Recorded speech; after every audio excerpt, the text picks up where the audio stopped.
Hi, thanks for joining us today. I'm Ivory and this is Roz. And today's topic is the world of spirits. Before we start, we want to say hello to our listeners in Rock Springs, Wyoming. Thank you so much for listening week after week, supporting our show. We really appreciate that. Roz and I both do mediumship work and have been mediums our entire life. So not that we're doing professionally our entire life, but having the ability our entire life. So when we say the world of spirits, really it's, where do spirits reside, where they are. We are here on the earthly plane. They are in the world of spirits. What's your thought on that place, Roz? I just think of that like a different dimensional frequency. Like I feel like it's like right next to us. That's I do probably too. because of the way I see things. I think that because for myself personally and in readings, if you say their name, if you talk about them, you're looking at a picture, you're thinking of them, boom, there they are. I mean, if you can feel the spirit and hear them, like they're with you, like, so it has to be so close and they're so interconnected. And to me, it is dimensions. Like here's us, here's them, and they can just be right there with us. It's like a veil. I mean, it truly, it truly is a misty veil that they are on the other side of. And as it's talked about in the world more and more lately, that veil thinning, what they mean is more and more people are seeing and hearing spirit, which is good because Roz and I are of the belief that anybody can learn to see and hear spirits, their own loved ones. um, that to me is the ultimate. I will be right up front and just say what I tell my clients, which is I will be happy when I train people to the point where I don't need to be a medium anymore, where everybody can talk to their own loved ones. A lot of times I ask people who come in for mediumship, and a lot of times I can feel it, I can see it, I know that their loved one has come in and out of this frequency, touching base with them, Oh yeah. visiting them. And I'll say to people, well, did you feel them coming in, or did you get a sense? And they'll always have some confirming behavior or activity going on, like they start their loved ones popping into their mind. They sometimes they're very clairalient. They're smelling their perfume. They're smelling different things that were around that person in their life and that they associate that with. Sometimes they actually, I'll say, so like, did you see shadows moving out of the corner of your eye when you felt this presence? Absolutely. People are getting it. So I think it's part of the awakening, and we're going through this very powerful shift, but just don't fight it, No, I'm very sad that there's a lot of religions that have demonized the ability to see and hear spirit, and because of some passages in the Bible, ignoring other passages in the Bible. But the fact is that God wouldn't give somebody a spiritual gift that is ability to do this, and you're a good person, unless it was something that could help people.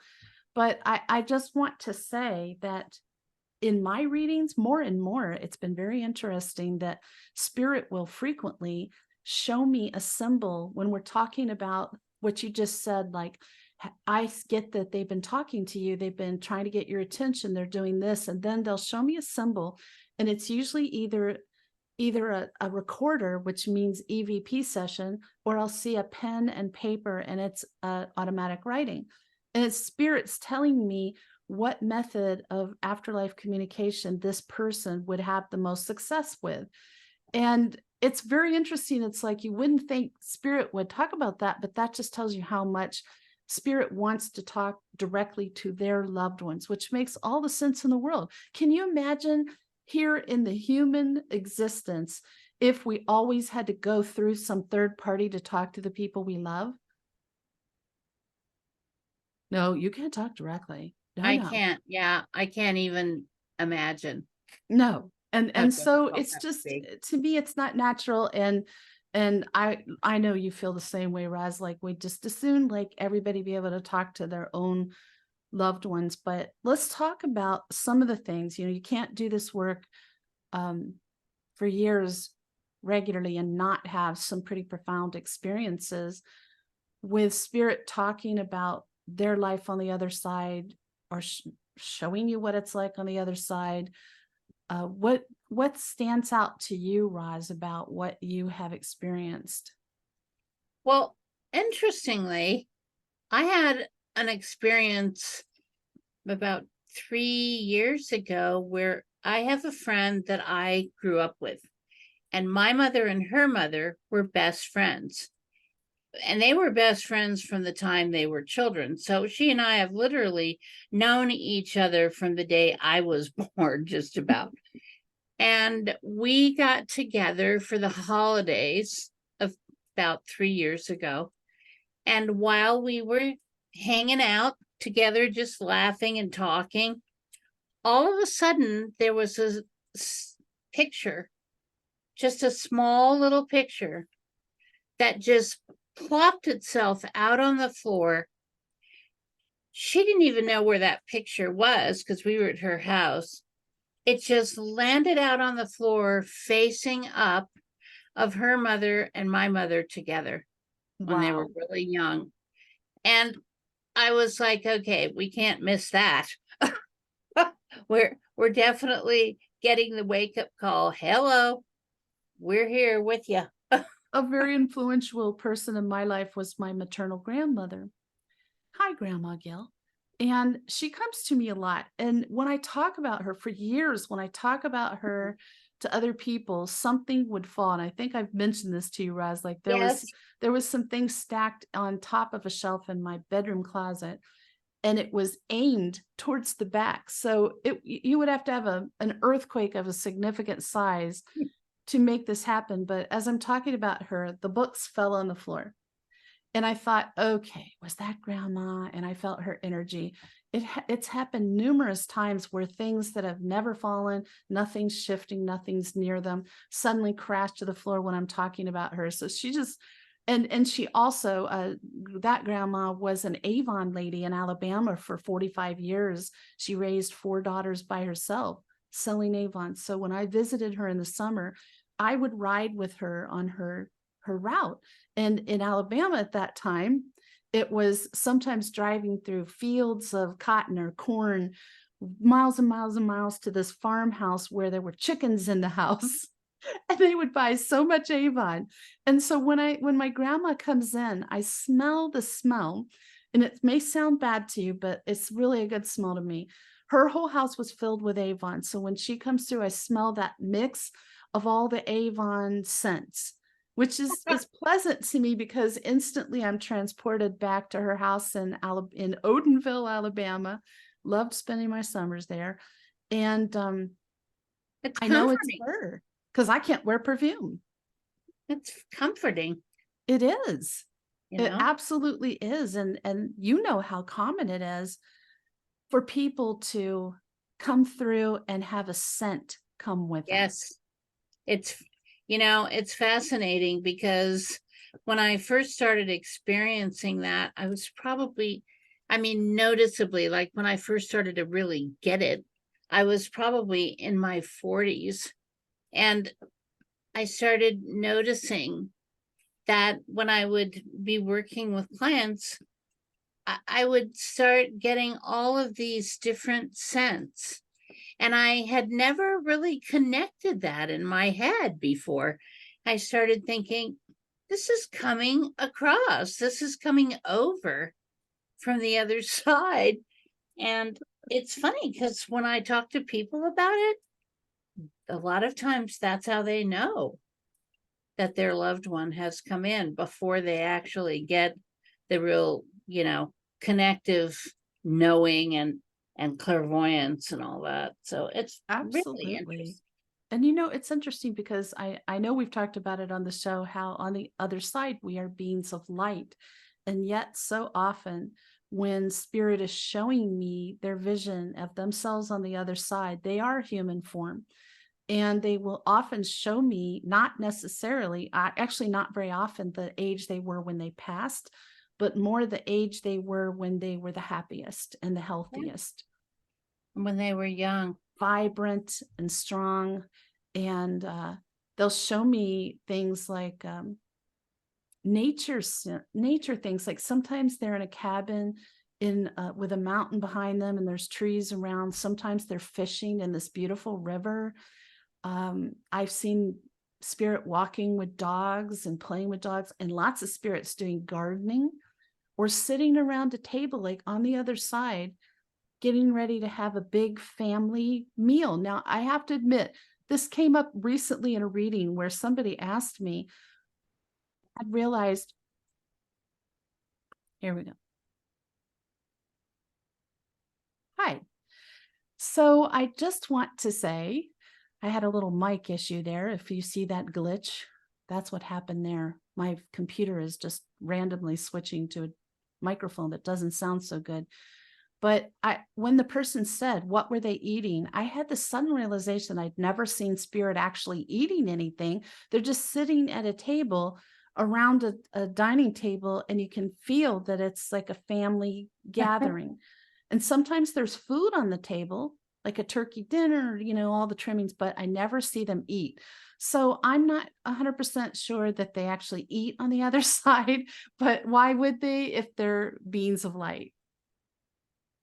I totally Oh, am with you on you that. know what, Roz? I don't hear you at all. Really? I'm going to let Roz, hang on here. All righty. It's a little jumpy. We're having tech issues, which Roz and I are laughing. We're like, I think spirit is doing this because it's one of the things spirit does to get your attention. Well, And you have these our are attention. abnormal. Don't do it anymore. Please. So, have you ever seen people eating a meal on the other side? Not that I can think of. I remember being, that this time travel thing, when you go back into these previous situations that were going on, I think is a factor in this too. Because it's almost like in my case, I'm watching video. I'm watching, people in a certain situation back in that time. And I'm specific with like some family reunion activities that went on with my aunts and uncles and big family events. Holiday, you mentioned turkey trimmings and all that. Yeah. Holiday events. And I can certainly recall being in a situation where my mother and my grandmother were together making cookies for the holidays. And it was like I was there again.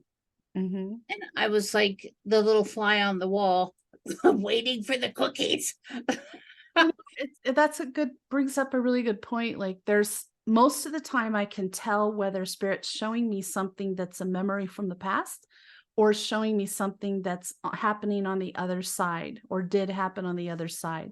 There's just, and I can only describe that as a feeling that I get.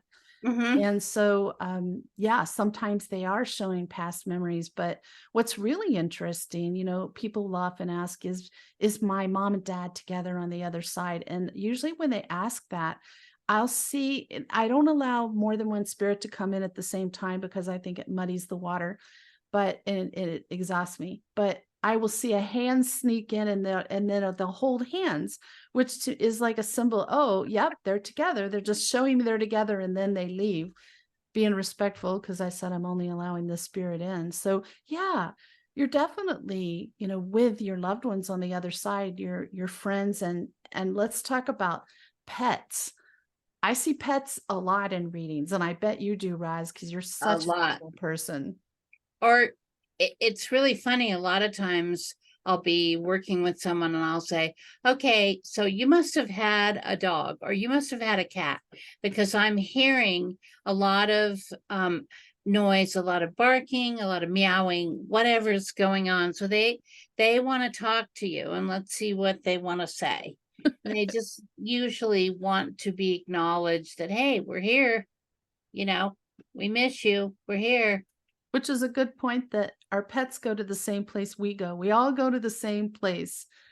And yes, my understanding from doing this work is that there is varying levels of the afterlife, but eventually, with enough healing, we all end up in the same level.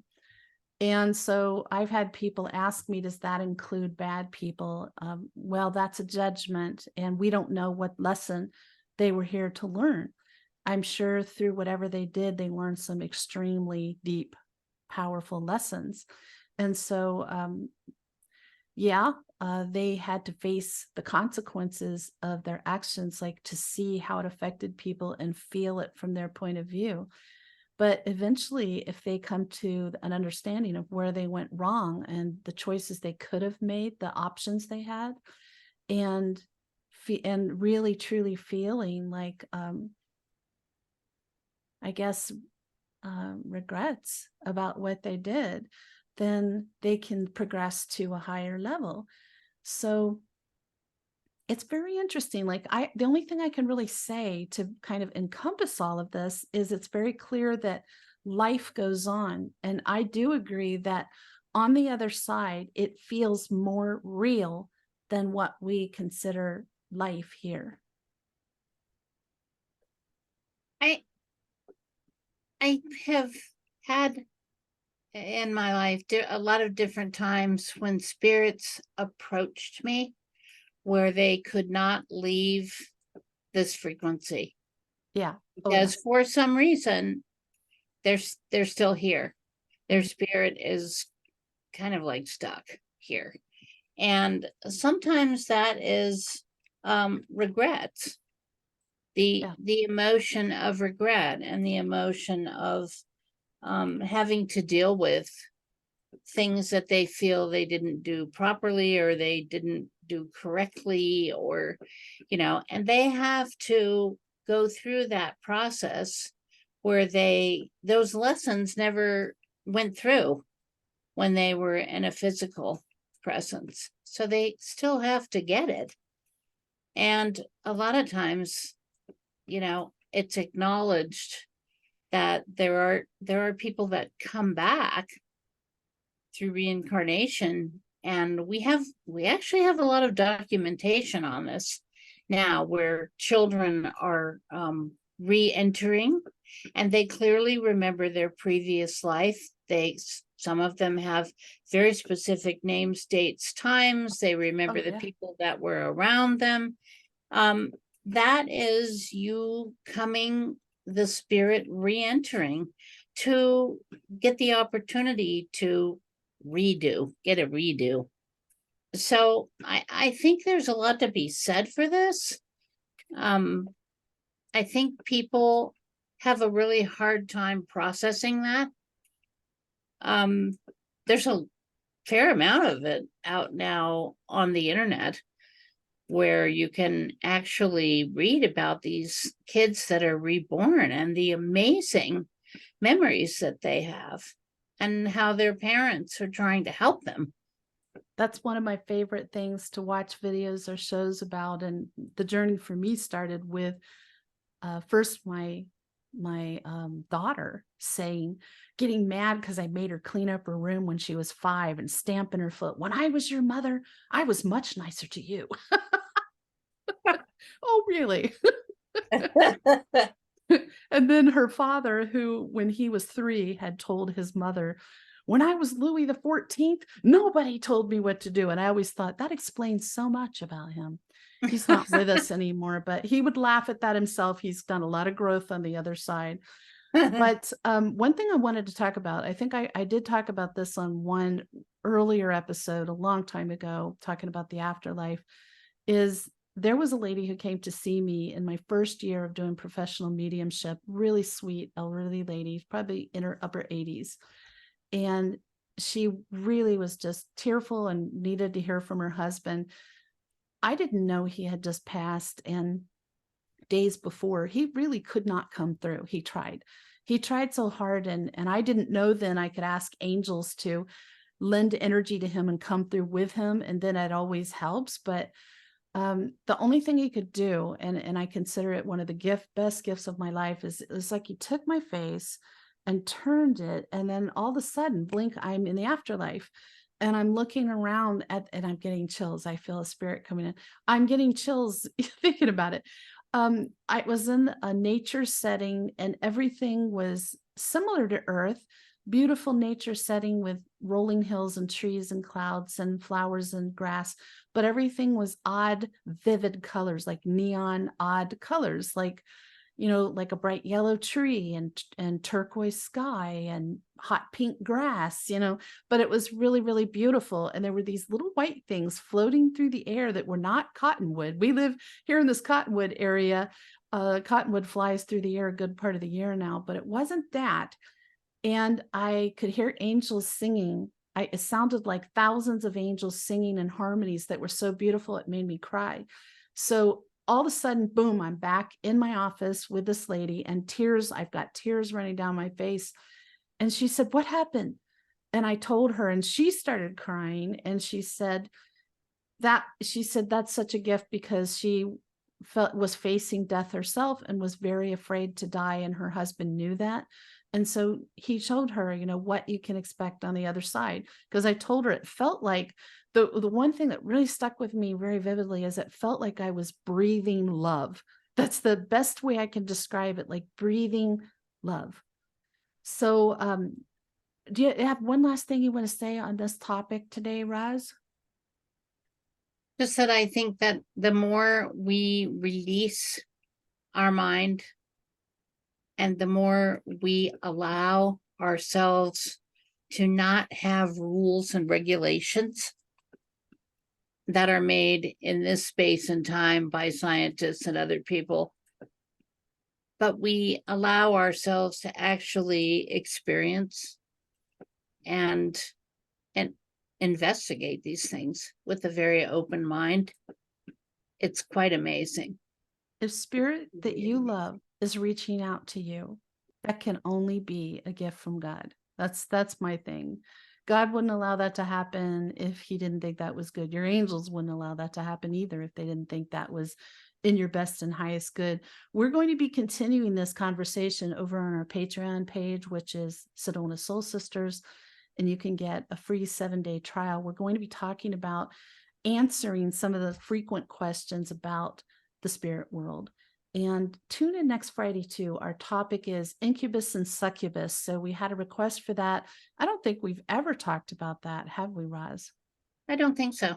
Yeah, it's not something I, think about a lot, but we try to cover the subjects you ask for. If we can do that at all, we're happy to do that. And we hope that you have an enlightening week. Enjoy.